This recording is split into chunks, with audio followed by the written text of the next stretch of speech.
Julian San Jose may pagbubuking sa Barda. Sinundo nga ba ni David si Barbie sa All Out Sunday? Latest update muna tayo para kay Miss Barbie Fortesa. Dahil may mga aabangan tayong guesting at interview niya, katulad na lamang ng guesting nito sa YouTube channel ng co-star niya na si Eugene Domingo.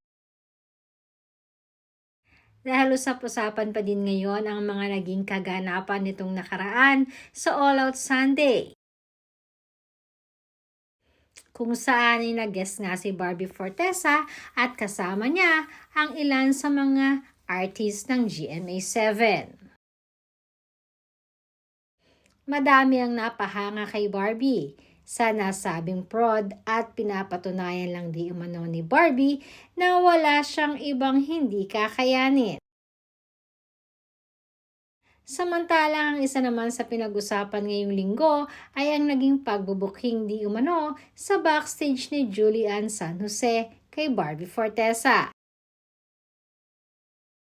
Dahil binanggit di umano ni Julian na may magsusundo pala kay Barbie after ng performance ito sa All Out Sunday.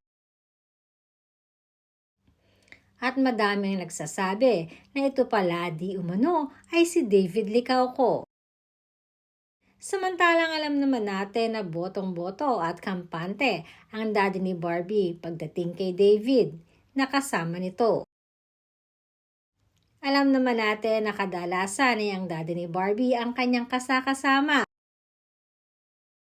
At ngayon nga ay hindi naman nakakapagtaka na papayag ang daddy ni Barbie na si David ang magsundo at maghatid sa bahay nila.